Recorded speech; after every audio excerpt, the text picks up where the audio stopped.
നിങ്ങൾക്ക് പറ്റുമോ 10 രൂപയുടെ ലേസിന്റെ പേര് പറഞ്ഞിട്ടും 5 രൂപയുടെ മഞ്ചിന്റെ പേരൊക്കെ പറഞ്ഞിട്ട് കടയിൽ പോയിട്ട് വിലപേശാനായിട്ട്? That would be crazy right and weird. എന്നാൽ 1990 മുമ്പ് ഇന്ത്യയുടെ അവസ്ഥ ഇതായിരുന്നു.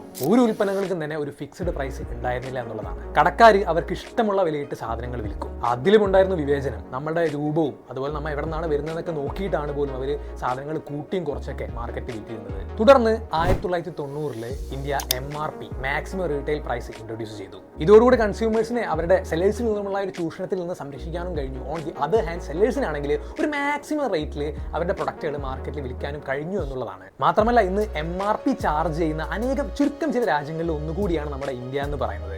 US ആണെന്നുണ്ടെങ്കിൽ ഓപ്പൺ പ്രൈസിംഗ് ആണ്. അതുകൊണ്ടൊക്കെ തന്നെയാണ് ഒരു കാരണമെന്ന് പറയുന്നത്. അതായത് ഈ US കാനഡയിലും അല്ലെങ്കിൽ മറ്റ് പല യൂറോപ്യൻ രാജ്യങ്ങളിലൊക്കെ ജീവിക്കാനായിട്ട് എക്സ്പെൻസ് കൂടുമെന്ന് ആളുകൾ പറയുന്നത്. അങ്ങനെയാണെങ്കിൽ ഇന്ത്യ അല്ലാതെ MRP ചാർജ് ചെയ്യുന്ന മറ്റ് വിവിധ രാജ്യങ്ങൾ ഏതൊക്കെയാണെന്ന് നിങ്ങൾക്ക് അറിയാമോ? അറിയാവുന്നവർ താഴെ കമന്റ് ചെയ്യുക.